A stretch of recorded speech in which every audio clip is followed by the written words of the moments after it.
Tesla has been dethroned as the top electric car maker in the world. The rival, a company whose cars aren't even available in Canada or the U.S. right now. China's BYD is now the biggest global seller of electric cars. The CBC's Mark Carcasole is here with more on this big shift. So, Mark, take us through how we arrived at this point. Well, Tanya, here in Canada, for instance, as you mentioned, we cannot get BYD vehicles. They are subject to that 100% tariff that Canada has implemented on electric vehicles from China. So it would just be far too expensive to import them into this country. Those are the same tariffs that in return spurred China to put tariffs on Canadian canola, oil, and meal, something that many people, especially in Saskatchewan, have been calling on the federal government to sort out. That issue has not yet been sorted. But in the meantime, while we cannot get these vehicles, the rest of the world seems to have been buying them up in droves. Let's take a look at some of the numbers here. We'll start at Tesla first, who for the second time this year saw car sales dip. The second time in a row, they dipped by just under 9%. They sold 1.64 million vehicles worldwide this year. Not a small number, certainly, but smaller than what BYD did this year. BYD sold 2.25 million EVs in 2025, or vehicles, I should say, not EVs. Their sales rose by 28%. Now, let's take a look at the year that Tesla had that might prove to be some of the factors for why their numbers went down. There was less of a demand for electric vehicles in the U.S. this year since the White House ended in September a federal tax credit for $7,500 if you were to buy an electric vehicle. There are some people who have not been happy with Elon Musk's political stances and political involvement either. This graph here is showing from 2021 to now the sales of the various companies. Tesla on the left in red, BYD on the right every year in blue, and you can see them slowly creeping up to surpass Tesla this year, although the rate of their sales is not as quick as it used to go. BYD, meanwhile, expanded aggressively this year into parts of Europe, Asia, Latin America, and it has proved to be a successful endeavor as they have now overtaken Tesla in sales of vehicles.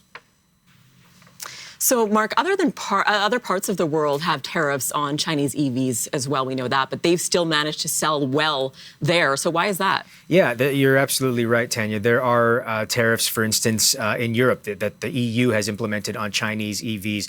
But many people say, especially looking at these sales figures for 2025, that has backfired. In the case of BYD, they don't only sell EVs, they also sell plug-in hybrids. And many of the sales that they made in 2025 are powered on the success of those plug-in hybrids, particularly the Seal U SUV.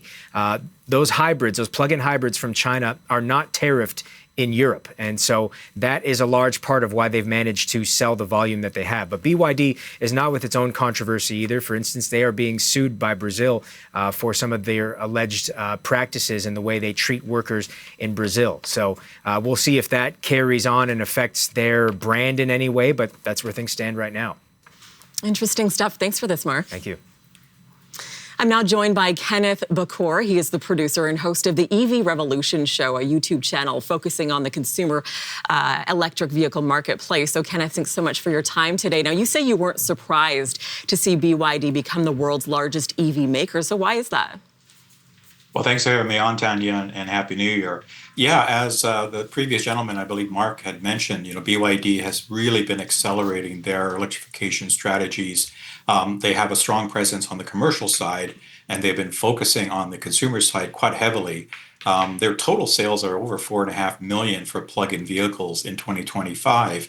Of course, a big chunk of those are the plug-in hybrids, which tend to move quite well, as I believe Mark mentioned, in Europe and some of the other countries that some people don't want to go to full electrification. So they've just ramped up production facilities. They've just expanding their market really, truly globally. I'm seeing reports in South America and other countries as well where they're really pushing quite hard with their products, and they're well-made products.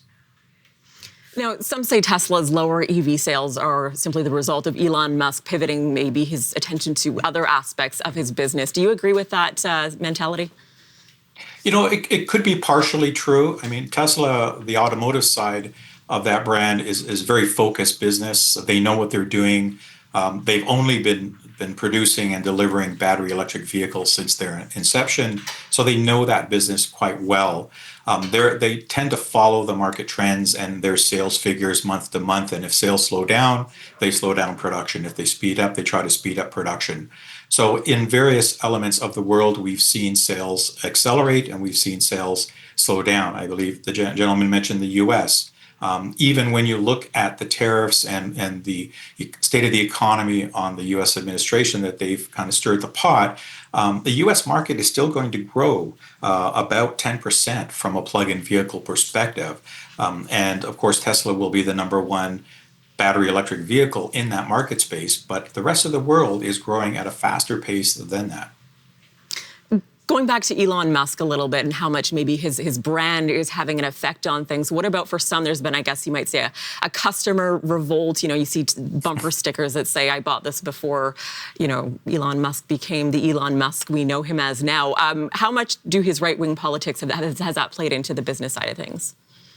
You know, I'm sure it has played in to some degree, but, you know, when people are shopping for cars, I'm not sure if they really take into an account what the CEO of the company is doing when they're looking at a vehicle purchase. There are going to be a small number, of course, that do, with his hand in the political arena, as we know a year or so ago, that did impact some of their sales. But, you know, in the rest of the world, they're pretty strong. I mean, I do talk to some folks in Europe, and some of them feel the same way. But I think it's impacted, but very in a small manner. I don't think it's as big as a lot of people expect that it would have been, or that it has been on their total market share.